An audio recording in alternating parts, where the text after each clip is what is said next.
Welcome back into Hoosier Sports Night. Now here at IU, fall Saturday mornings go a little something like this. Wake up, head over to Tailgate City across from Memorial Stadium, kick up the grills, and let the tailgating craziness begin. Now, Mark Kaplan's Saturday was a teeny bit different as his tailgating involved watching and breaking down more college football games than former IU head coach Lee Corso has mascot heads for.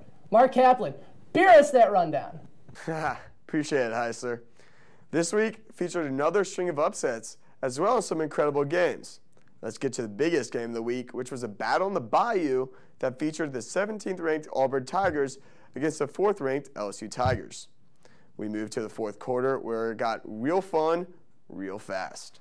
Auburn down by 6 when Brandon Strong as an Ox Cox tosses it 3 yards to Rodriguez Smith for the touchdown to put Auburn up 1 with 3 minutes left in the game.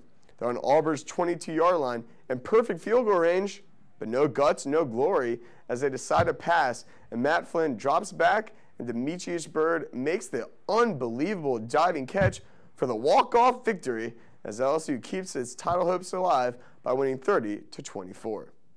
When the starting QBs combined for 10 total touchdowns and 671 yards passing, then it has to be the best game of the week, which was the 15th-ranked Florida Gators versus the 7th-ranked Kentucky Wildcats. And it started when Andre Woodson was money, as he completes a 33-yard pass to Dickie Lyons.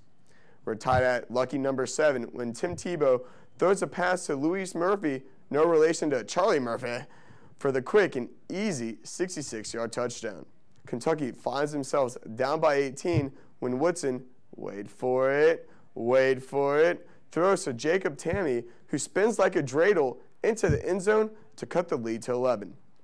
There was just too much Gators, as Percy Speed Lightning Harvin is just too fast, too furious, as he runs in for the 22-yard touchdown run that would seal the deal for the Gators as they win 45-37. The new BCS standings are out, so let's take a look at that as well as who they play against.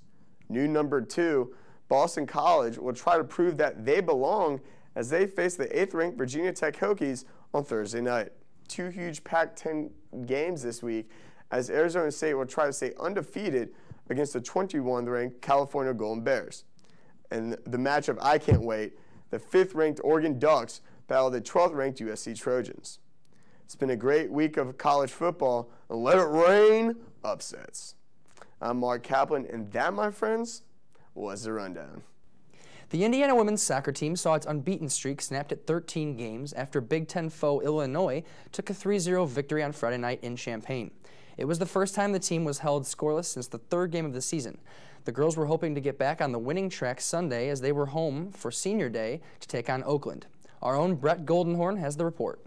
After a tough loss on Friday to the Illini, the Hoosiers took on the Golden Grizzlies of Oakland on Sunday in their last home game of the regular season. The Grizzlies went off to a 1-0 lead in the first half, but Chloe McKay and Jessica Boots both scored to give the Hoosiers a 2-1 victory.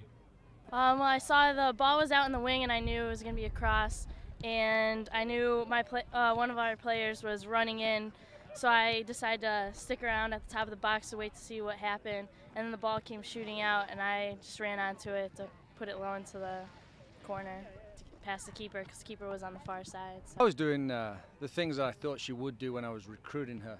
Everyone's putting in 100%. We've been able to overcome when we're down, and when we're up, we keep it going for each other, so that's a big thing. This win bumps the Hoosiers' record to 12-2-2. Reporting from Bill Armstrong Stadium, I'm Brett Goldenhorn, Hoosier Sports Night. The Indiana volleyball team looked to bring the Monon Spike back to Bloomington on Wednesday night as they took on the Purdue Boilermakers. And they came into the match with a 12-7 record overall and 5-4 in the conference. In the Hoosiers Big Ten Network debut, the team was looking to make an impression on the Midwest by defeating the Boilers. I thought we played a little bit better together. Northwestern statistically was just not a good match for us, but I thought we were still fighting, and today we kind of put both together, so it was good for us to take that step forward. The IU women's volleyball team lost 3-1 to number 15 Michigan in Ann Arbor. Despite the loss, Julie Pierce found herself on the all-time top 10 as she recorded 18 digs to up her total mark to 1,044. That's a lot of digging. Great defense at the net gave the Hoosiers their only win as they won the first game. IU trailed in the second game by as much as 11 points and never made a comeback. The story is the same for Game 3 also. The Hoosiers only lost by 3 in the 4th game, but still it was not enough to overcome their mistakes. The women's volleyball team will be back in action this week as they take on number 8 Wisconsin and Illinois in University Gym. Before we go, let's take a quick moment to look around at how some other IU sports teams fared in the past week. Hoosier senior swimmer John Kevin Kohler finished 15th at the USA Swimming Open Water World Championship Trials last weekend in Florida, just 2 minutes behind the first-place finisher. Men's tennis was also in action at the ITA Midwest Regional. Senior Thomas Richter's run ended at the round of 16 when he fell to Jeremy Sonkin of Wisconsin, 6-1, 6-4. The women's tennis team had another solid day of singles play on day 3 of the June Stewart Invitational at Vanderbilt University, winning 6 of 9 matches. The Hoosiers went 2-3 in doubles action.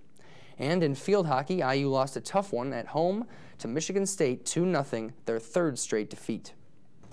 Taking a look at the week ahead in men's soccer action, the Hoosiers will host Evansville Wednesday evening at 7 at Bill Armstrong Stadium. The women's volleyball team will stay at home this weekend with a match Friday evening at 7 against the Illinois Fighting Illini. The men's soccer team will be back in action on Sunday as Penn State returns to Hoosier territory. That game kicks off at 3 p.m. and is the Hoosiers' last regular game of the season. The women's field hockey game will wrap up the weekend as they face the Northwestern Wildcats Sunday afternoon at 1 p.m. Well, Patrick, Halloween weekend is next weekend. Have you decided to pick out what you're going to be for Halloween yet? No, you know, last year I was Zach Morris, and I dyed my hair blonde, and it did not go over well. It took a while to get it back to normal. Bonus points if you're going as either Ronan O'Shea or Greg Schoenbeckler, though. That's going to do it for Hoosier Sports Night. For the genius Patrick Hurley, I'm Ben Heisler. Have a great rest of the week, everyone.